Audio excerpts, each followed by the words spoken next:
Good evening, and welcome to Virtualize Everything. Tonight's presentation is going to be about firewalls. And a few months ago, we did a live stream where we found out and learned more about firewalls in general on Proxmox. And since then, I've set up a budget cluster, and I've implemented various firewall rules. And I wanted to take a look at those firewall rules with you guys and share them a little bit, so we could have a conversation down in the comment section about them and about other ones that you might use. These are the ones that I've been using and the ones I've found out about, and they work. I'm also going to show you the firewall rules that I've implemented on some of the more commonly configured containers for Virtualize Everything presentations. So with that, let's look at turning on the firewall rules, talk a little bit about what needs to be and the order of operations that firewall rules follow, and then look at some of the more custom rules for those containers. So first, let's look at data center, and then we're going to look at firewall. You can see I've configured no rules here. Now, that might be necessarily a lack of planning or something else from me, but I've found that configuring some of these more common global rules at the cluster level, or node level, not cluster level, is easier to manage in my feeling. But in order for firewall rules to work anywhere inside of a Proxmox installation, even if this is a single node installation and not a cluster like you're looking at here, we need to go to data center and turn on firewall rule, or turn on the firewall. In order to do that, we're going to go here to options and select firewall, edit, and we're going to check this box and press OK. As you can see, I've already done that. All right, so now that the firewall rules are on, let's go ahead, go down to one of our nodes and look at the node rules that I have applied. So here's the node rules that I have applied. Now, these top three are going to be for Ceph. Ceph is a cluster management tool along with some other features, and it helps with the overall performance of your cluster. If you don't have Ceph installed, or you're not running a cluster, you don't have to worry about any of these. The next one is SSH. SSH is required for a cluster even if Ceph isn't installed. Now, you may find that you don't need to allow it in or out if you're managing a single node Proxmox installation and you're only managing it with the web interface. That's very easy to do. When I had a single node Proxmox installation, I can think of very few times that I SSH'd into it. And they were so few that it would have been easy enough to go in and turn SSH on by just unchecking the checkboxes when I wanted to do that. That is something we can do. And in order to enable and disable firewall rules, that's all you have to do. Like, we can turn that rule off. By checking it, it turns on. And we could do the same with like the web interface or anything. Now, sometimes you see very similar rules in here, like SSH. And that's because SSH can use both UDP and TCP. So we have to design a separate rule for each of them. Now you see some like this port 8006, which is our web interface for our Proxmox. And you notice that we're only using TCP there. So it's something to keep in mind. Now, let's go ahead and look at some of these rules and talk a little bit more about them. So if I press edit, we can view the rule. So direction is incoming. We're accepting traffic. Source, I've applied IP addresses here. Now, the 3 IP addresses here are separated by commas right here. And the point of that is to give it 3 independent IP addresses because that's all I want it using. Just the IP addresses of the servers that I have here as part of the cluster. no other traffic, period. We could also set this up as a range for, using the CID notation. So we could type in something like this, which would be all IP addresses in the 192.168.2 range for a CID notation of 24 or 254 addresses. So that is an option if you want any computer in your network, say, to be able to SSH to your server, because that's what you're doing. You can do that. Now, you can also leave it blank, which in a lot of cases will make the rule global. So any IP address, say, was able to do that. Now, we're going to a destination port because this is incoming traffic. So it's coming to a port on the server from an IP address of following to one of these ports. So, and again, I've separated them with a comma. And the type of traffic or the protocol is going to be UDP.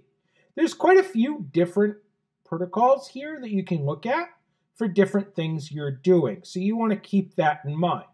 But two of your most common network protocols are TCP and UDP.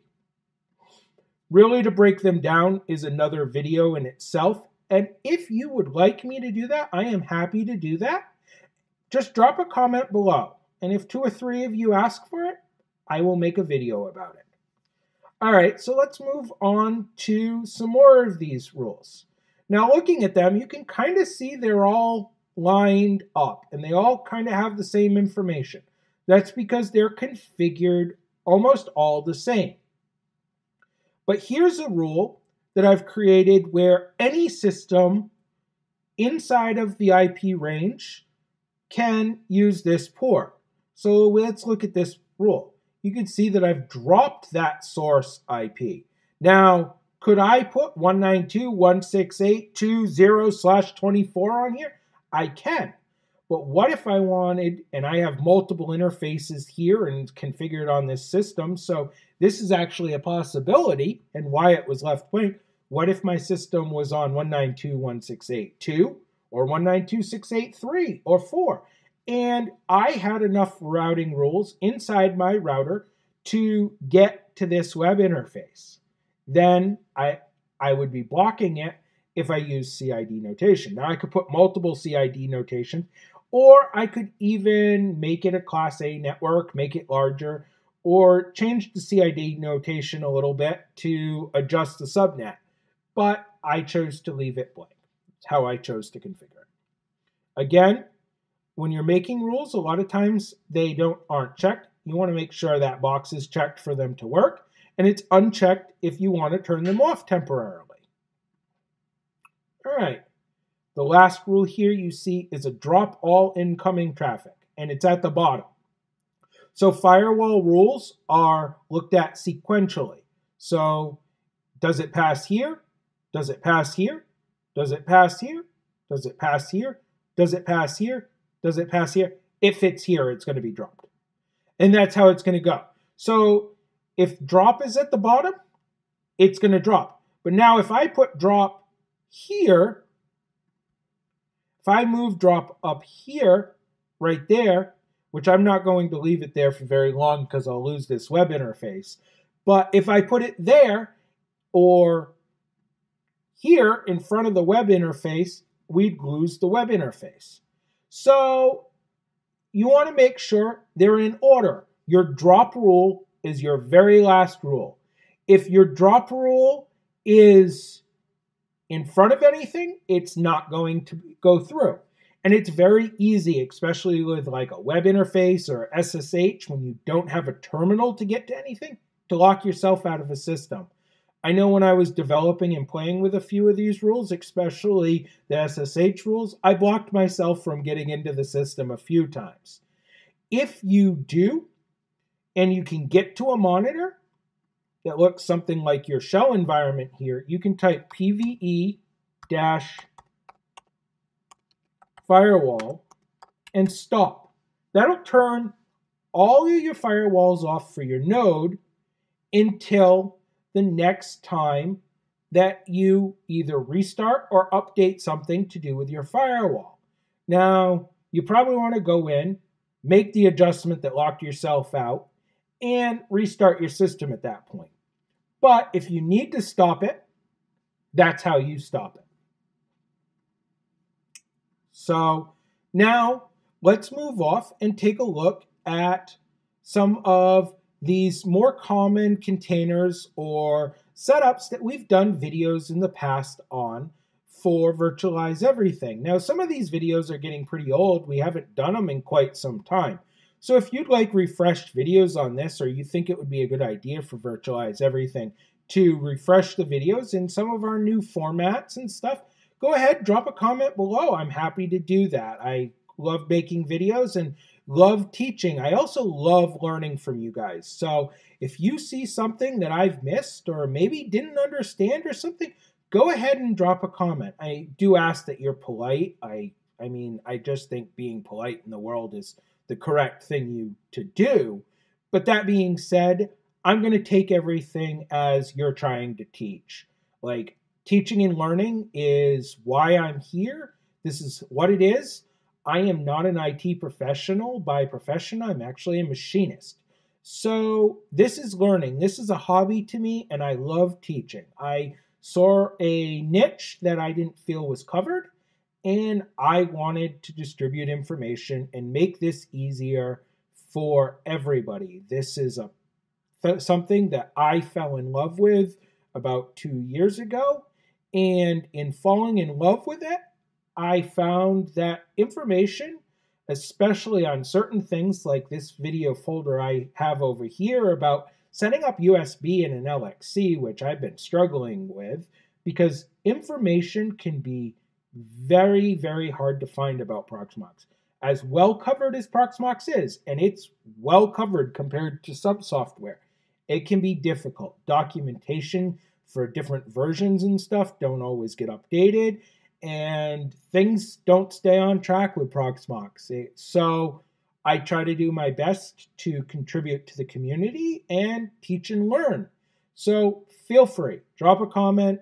Let's talk about it. I try to reply to most all my comments if I can. If I miss one, I'm sorry. Most likely, no offense. I just missed you. So that being said, let's move on with the video and look. The first one's a VPN container. This is OpenVPN. So we're going to, again, have a destination port of 1193, and there's no source port. Now, that might be a little bit of a necessarily shortcoming of mine. I'm not entirely sure, but that port's coming in, and I didn't necessarily know how to set that up, so I left it open for anywhere in my network.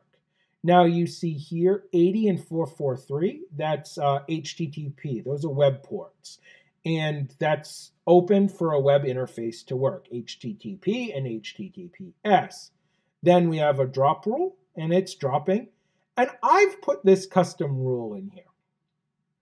Now, in my experience, this rule might be a little overkill, but when I play around, one of the best ways to break out of a container is to SSH somewhere else. And if you're able to port scan my network, which if you were to break into one of these containers with an exploit for some reason, then you could port scan and see ports open like 8006 and know I had a Proxmox server and follow through some of the steps. I know we blocked SSH out, but it's something that maybe I overkilled and was worried about. But I've set up in my containers that need it blocking SSH out traffic, and that's why. Am I overthinking things? Well, drop a comment and tell me why. But that's how I've set that up. So then let's go to Nextcloud. And Nextcloud, you can see somewhat simpler. Again, I've blocked SSH, and maybe I should even be blocking more. I'm not sure. Again, drop a comment. And here's my drop all rule with my web interface. Now here's an incidence that I've actually have no firewall rules, and I've set this up kind of custom for this video. So I have an NFS server where I'm basically distributing files throughout my network, and I have no firewall rules here at all. And in order to do that, because traffic wouldn't flow correctly because the firewall's turned on everywhere else and rules are set up, I've actually gone in here to options and I've set the firewall right here to no instead of yes.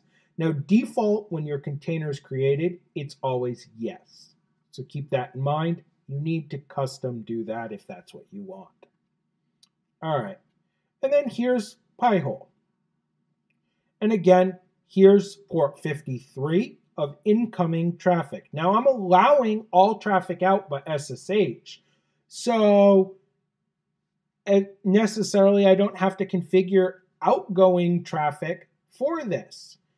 I did think about setting up some more advanced rules for these containers, blocking any ports or port traffic outside of these containers except for what's needed. And I actually played around with that a little bit on another server implementation between making that live stream. And I enjoyed playing with that.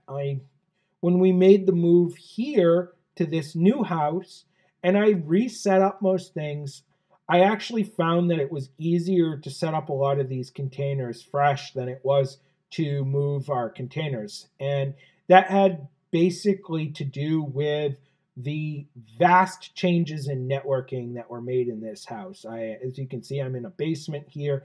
I have much more space to work. I have much more of my equipment laid out. And I wanted to set things up different. I have more control over things than the other house, more room to run cabling and make choices, and that's why I did that. Should I add these rules in? Yeah, probably. Is it overkill? Yeah, probably.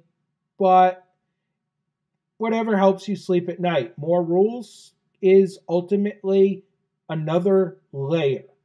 And when it comes into protection, more layers are better. Now I know layers is a good way to look at it. It's a great analogy, but it's also not the best analogy. But that's the one I like. So with that, I hope you learned a little bit more about firewalls and firewalls in general as they're set up here on Proxmox, and maybe picked up a few tips for developing some rules for your own containers so you can start using basic firewall rules on your Proxmox server. Now, some of you, and you've said this on other videos, may feel that you're good to use no firewall rules because you're behind a NATed router and nothing's going out. Well, the only thing I got to say to you is take a look at some of the exploits.